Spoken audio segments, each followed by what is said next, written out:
तो पहले लीजिए ना। नहीं सबसे हे गाइस, गुड मॉर्निंग। कैसे हैं आप सब? आशा करती हूँ आप सब अच्छे होंगे। मैं भी बहुत अच्छी हूँ। तो मैं क्या बताऊँ, मैं बहुत ज़्यादा ही लेट इस वीडियो को पोस्ट करने वाली हूँ। फ़िलहाल तो मैं इसे वॉइस ओवर कर रही हूँ, लेकिन कोशिश करूँगी मैं इसे आज ही पोस्ट कर दूँ। ये लेट कैसे है मैं बताती हूँ। आज है ट्यूसडे और ये वीडियो है संडे की। मैं क्या करूँ, मैं थोड़ी बिजी चल रही हूँ। स्कूल से आती हूँ, थक जाती हूँ, फिर रात में सो जाती हूँ, वॉइस ओवर नहीं कर पाती। मेरे घर के बगल में पूजा चल रही है तो बहुत ज़्यादा साउंड आता है उसका, जिस वजह से ना वॉइस ओवर करने मुझे बहुत प्रॉब्लम हो रही थी। अभी भी आवाज़ आ रही है, थोड़ी कम है, तो मैंने सोचा नहीं आज तो कर ही लेती हूँ, वरना मैं कभी डालूंगी ये वीडियो।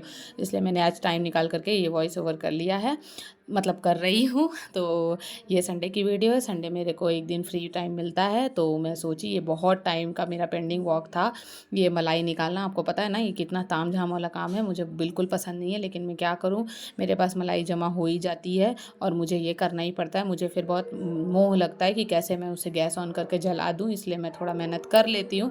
और हाँ, मेहनत करने के बाद जो रिज़ल्ट आता है ना, उसे देख के ना सारा गुस्सा ठंडा हो जाता है और दिल को सुकून मिल जाता है। सॉरी गाइस, अवॉइड करना मेरे बैकग्राउंड म्यूज़िक को, वो वहीं से आ रहा है, मंदिर से आ रहा है।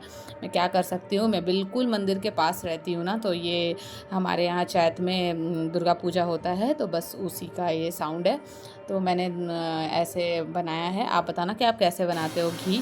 मैं इससे ना ऐसे, जैसे गर्मी के मौसम में ना ठंडे पानी की ज़रूरत होती है, तो मैंने ठंडे पानी रखा था, तो वो क्या हुआ, वो पूरा इतना ज़्यादा जम गया कि वो अब निकल ही नहीं रहा था। तो मैंने आइस का यूज़ करके निकाला और लगभग आप देखना 200 ग्राम जैसा घी निकल गया था मेरा। मुझे बहुत खुशी हुई है देखकर। बहुत मेहनत के बाद ये काम ख़त्म हुआ। मैं दोपहर से लगी हुई थी, बीच बीच में लाइट कट जा रही थी और मैं इन्वर्टर पे ज़्यादा लोड नहीं देना चाहती थी, इसलिए मैं वेट कर करके कर रही थी। और जो इसका पानी बच जाता है ना एक्स्ट्रा, आप देखो मैं इसका ना ऐसे यूज़ करती हूँ, आप भी ऐसे करना, और शायद करते भी होंगे, वो इग्नोर कर देना। मैं बता रही हूँ कि ऐसे पानी में नींबू डालकर आप उसको फाड़ देना, उससे जो पनीर बन जाएगा ना, वो पनीर भी खाने लायक होता है, अगर आपका मलाई बहुत ज़्यादा पुराना ना हो तो। आप देख सकते हैं मैंने इतना घी निकाल लिया है, तो मुझे बहुत ज़्यादा खुशी होती है ये देखने के बाद। उसके बाद मैं अपने नेक्स्ट रूटीन में पहुँच गई थी, क्योंकि मैं सोची थी कि मैं थोड़ा मार्केट जाऊँगी, तो इसलिए मैंने सुबह का काम सारा निपटा लिया था, आयरन वगैरह करना, क्योंकि सुबह में उतना टाइम नहीं होता है। तो हमने अपने सब सारे के कपड़े आयरन किए, मेरे, उनके और मेरा बेटे के कपड़े। उसके बाद ना मैं जल्दी जल्दी तैयार होने चली गई। उसके बाद बगल में मुझे एक आरती में भी जानी थी, वही मंदिर जहाँ से आपको साउंड आ रहा है, तो हमें वहाँ आरती पे निकलना था। तो ये मैं यहाँ पे दूसरा कपड़ा डाल ली थी और निकल भी गई थी। फिर मुझे याद आया नीचे जाने के बाद कि नहीं नहीं नहीं, आज तो मुझे आरती पे जाना है, तो मैं ऐसे कपड़ों में कैसे जा सकती हूँ।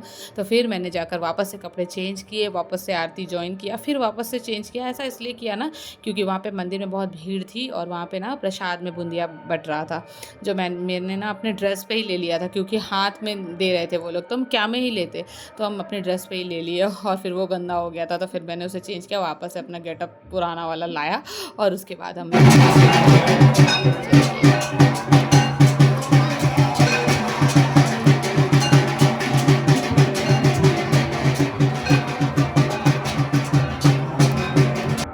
ये आरती वाला टाइम ना गाइस बहुत सुकून का टाइम होता है, इसलिए मैं इसे ना कभी मिस नहीं करती। इन 9 दिनों में ना मुझे बहुत ज़्यादा मज़ा आता है यहाँ पर। मैं बहुत मिस करूँगी अगर मैं यहाँ से कहीं ट्रांसफ़र होकर, मेरे हस्बैंड का मतलब जॉब से ट्रांसफ़र हो जाए और वो कहीं चले जाएँ, तो मुझे भी जाना पड़ेगा। तो मैं बहुत मिस करूँगी इस चीज़ को, क्योंकि ना पूजा तो हर जगह होती है, लेकिन वो दूर होती है, हम पहुँच नहीं पाते, और ये हमारे बगल में है और हमें ना हर पल की खबर होती है, कब आरती हो रही है, कब पूजा हो रही है, कब अष्टमी पूजन हो रही है, सब कुछ, और हम एकदम ऑन टाइम वहाँ पर पहुँच जाते हैं, तो हमें बहुत मज़ा आता है। तो मैं ना बहुत मिस करने वाली इस चीज़ को। फिर हम लोग निकल गए थे, फिर हमने वो देखा ना आपने, वो उसने गोला खाया। फिर ये यहाँ पे ना आप अगर कोडरमा से हो तो आप जानते होंगे, झुमरी तिलैया में ये कहाँ पे, ये झंडा चौक में ना ये बनाते हैं शिव गुरु चाट, वो बहुत टेस्टी होता है, बहुत बहुत बहुत यमी होता है। उसके बाद वहाँ से हम लोग निकले, पहुँच गए रेस्टोरेंट, क्योंकि बहुत ज़्यादा लेट हो गए थे हम लोग, तो हमने सोचा कि चलो खाना वाना खाते हुए जाते। तो ऐसे निकला हमारा पूरा दिन। आपको बताना आपको हमारी वीडियोज़ कैसी लगी, अच्छी लगी तो ज़रूर लाइक शेयर सब्सक्राइब करना। मिलते हैं नेक्स्ट वीडियो में, बाय बाय।